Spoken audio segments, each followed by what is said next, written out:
الحمدللہ رب العالمین والصلاة والسلام علی سید المرسلین اما بعد فاعوذ باللہ من الشیطان الرجیم بسم اللہ الرحمن الرحیم۔ الحمدللہ آج رمضان المبارک کی 11 تاریخ ہے۔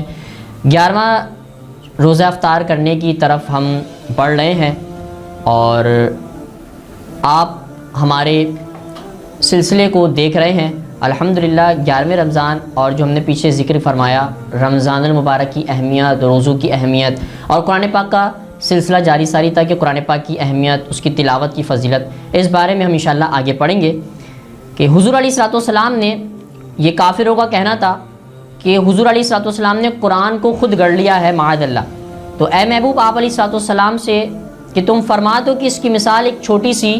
صورت بنا کر پیش کرو، مگر عرب کے فصحاء دب گئے، شعراء حیرت زدہ ہو گئے اور کوئی بھی آواز نہ اٹھا سکا، سبھی پر لرزہ طاری ہو گیا، آپس میں چہمگوئیاں کرنے لگے، ہم میں سے کوئی بھی اس کی مثل صورت پیش نہیں کر سکتا۔ تو بارگاہ لم یزل سے ارشاد ہوا وَإِن كُنتُمْ فِي رَيْبٍ مِّمَّا نَزَّلْنَا عَلَىٰ عَبْدِنَا فَأْتُوا بِسُورَةٍ مِّن مِّثْلِهِ وَادْعُوا شُهَدَاءَكُم مِّن دُونِ اللَّهِ إِن كُنتُمْ صَادِقِينَ۔ اللہ تبارک و تعالیٰ نے سورہ بقرہ میں ارشاد فرمایا، اور اگر تمہیں شک ہو اس میں کہ جو ہم نے اپنے بندے خاص پر نازل فرمایا تو اس جیسی ایک صورت تو لے آؤ اگر تم سچے ہو، اور اپنے سب حمایتوں کو بھی بلا لو۔ اس بار چیلنج کو قبول کرنے کے لیے کوئی کافر تیار نہ تھا، سب کی گردنیں جھک گئیں، تو اللہ رب العزت نے ارشاد فرمایا اے محبوب علیہ الصلوۃ والسلام ان فصاحت و بلاغت کے دعوے کرنے والوں کو میرا کلام سنا دو اور یہ کہہ دیجئے کہ اگر جن و انس اکٹھے ہو جائیں اس قرآن کی مثل لائیں تو اس کی مثل نہ لا سکیں گے، اگرچہ وہ ایک دوسرے کی مدد کریں۔ یہ دور شاعری کا دور تھا برادران گرامی، فصاحت و بلاغت کا دور تھا۔ عرب کے فصحاء اپنی فصاحت و بلاغت پر ناز کیا کرتے تھے، ہر وقت ایک دوسرے کو چیلنج کیا کرتے تھے، اور مگر قرآن کریم کی آیات بینات کو دیکھ کر مبہوت ہو گئے اور اس ہوش میں گم ہو گئے، اس حواس میں گم ہو گئے، آخر کار سر جوڑ کر بیٹھ گئے اور یہ فیصلہ کر لیا کہ ہم میں سے اتنا فصیح و بلیغ نہیں ہو سکتا۔ لبید بن ربیہ ملک الشعراء، یہ شاعروں کی بادشاہ کہلاتے تھے، یہ ان 7 شاعروں میں سے ایک تھے جن کی فصاحت نے دنیا عرب کو دبا رکھا تھا، اور ان کے قصائد بیت اللہ شریف پر لٹکائے گئے تھے۔ ان کے قصائد کو جب بیت اللہ شریف پر لٹکایا گیا تو حضور نبی اکرم صلی اللہ علیہ وسلم نے اور آپ کے حکم کے مطابق جب آیت بینات اور آیت ربانی کے چند آیت مبارکہ اللہ تبارک و تعالی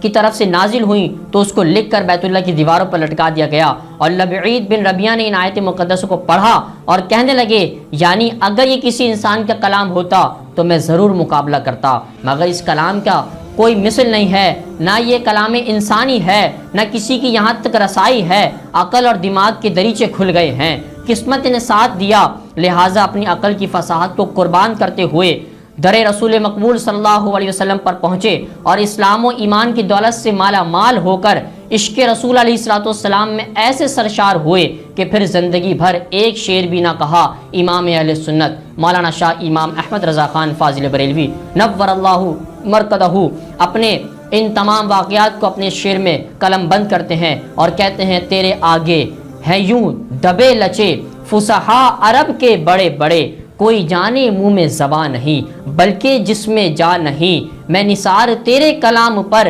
ملی یوں تو کس کو زبان نہیں، وہ سخن ہے جس میں سخن نہ ہو، وہ بیان ہے جس کا بیان نہیں۔ قرآن مقدس میں فصاحت ہے، قرآن مقدس میں بلاغت ہے، قرآن مقدس نے عرب کے فصاحت و بلاغت کو جھکا دیا۔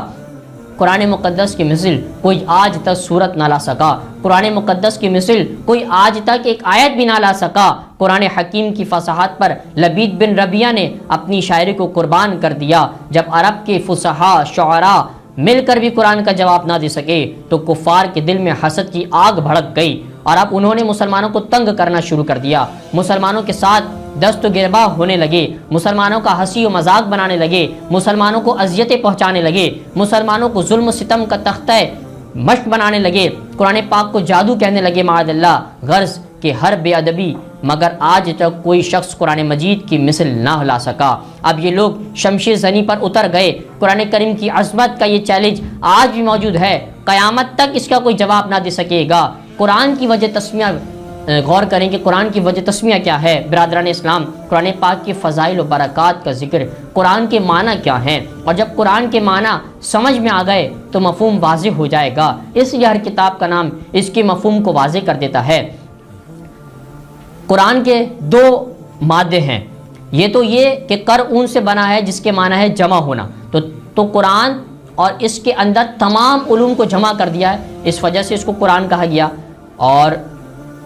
اس لیے بھی کہتے ہیں کہ اس میں اولین و آخرین کے علوم جمع ہے۔ دنیا کا کوئی علم بھی ایسا نہیں جو قرآن میں موجود نہ ہو۔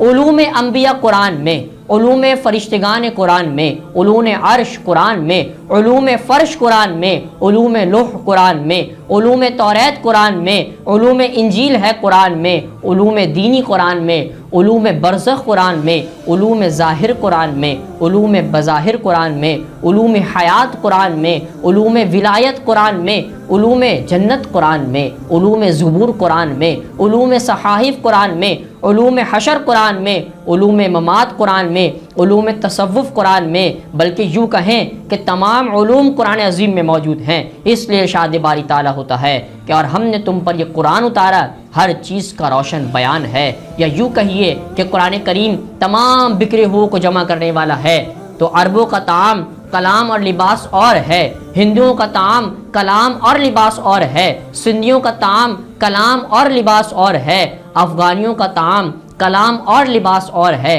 پنجابیوں کا کلام طعام اور لباس اور ہے۔ ان سب کا لباس الگ الگ، زبان الگ، طعام الگ، لباس الگ، نسل الگ، شکل الگ، چال الگ، تہذیب و تمدن الگ۔ ان تمام بکھرے ہوئے بندوں کو قرآن نے جمع کیا اور ارشاد فرمایا اللہ تعالیٰ نے تمہارا نام مسلمان رکھا ہے۔ اللہ اکبر، اللہ تعالیٰ نے تمہارا نام مسلمان رکھا ہے۔ حضرات محترم،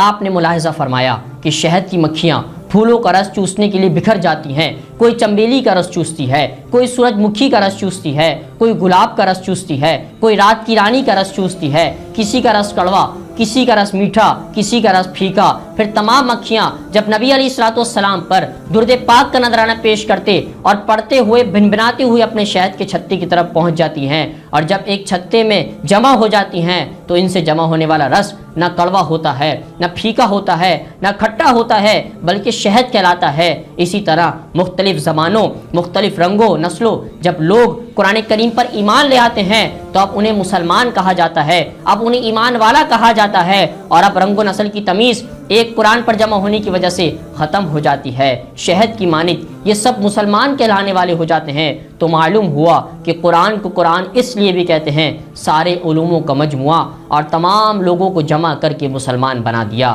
یا یہ لفظ قراءتن سے مشتق ہے جس کے معنی ہے پڑھی ہوئی چیز، اور یہ معنی بھی بالکل صحیح ہے، اس لیے کہ توریت لکھی ہوئی نازل ہوئی، زبور لکھی ہوئی نازل ہوئی، انجیل لکھی ہوئی نازل ہوئی، صحائف لکھے ہوئے نازل ہوئے، مگر قرآن مقدس و عظیم کتاب ہے کہ جو پڑھا ہوا نازل ہوا، اور جو اللہ تبارک و تعالیٰ کی طرف سے جبریل امین نے پڑھ کر سنایا، اور حضور سید عالم صلی اللہ علیہ وسلم نے پڑھا، اور پھر صحابہ کرام رضوان اللہ تعالیٰ علیہم اجمعین کو پڑھ کر سنایا گیا، اور صحابہ کرام علیہم رضوان نے اپنے دلوں میں اس کو نقش کر لیا۔ اور یوں بھی کہا جا سکتا ہے کہ قرآن جس قدر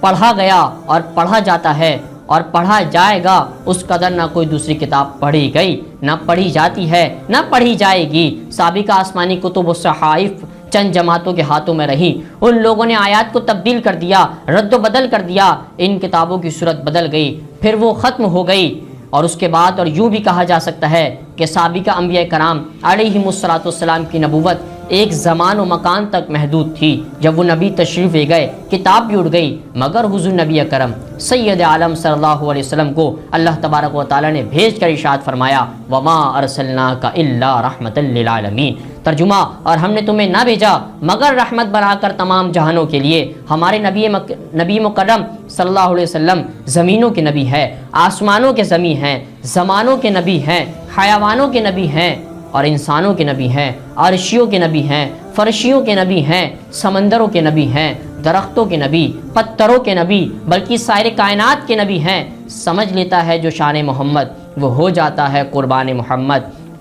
اور قیامت تک جہاں تک خدا تعالیٰ کی خدائی ہے وہاں تک میرے نبی کی نبوت و رسالت ہے اور جہاں تک اور قیامت تک قرآن پاک کی تلاوت و جاری و ساری رہے گی۔ قرآن انسان پڑھتے ہیں، قرآن صبح و شام پڑھتے ہیں، قرآن نمازوں میں پڑھتے ہیں، قرآن اکیلے پڑھتے ہیں، قرآن مسلمان پڑھتے ہیں، قرآن تہجد میں پڑھتے ہیں، قرآن فرشتے پڑھتے ہیں، قرآن جماعت پڑھتے ہیں، اور قرآن اہل ایمان پڑھتے ہیں۔ اور الحمدللہ قرآن ایک ایسی کتاب ہے جو اللہ تبارک و تعالیٰ کی طرف سے ہمارے نبی اکرم صلی اللہ علیہ وسلم پر نازل کی گئی۔ ہمیں قرآن کی تلاوت کو روزانہ کی بنیاد پہ پڑھنا چاہیے۔ دعا ہے اللہ تبارک و تعالیٰ ہمیں قرآن کو سمجھ کے پڑھ کر اور اس پہ عمل کرنے کی توفیق عطا فرمائے۔ وما علینا الا البلاغ المبین۔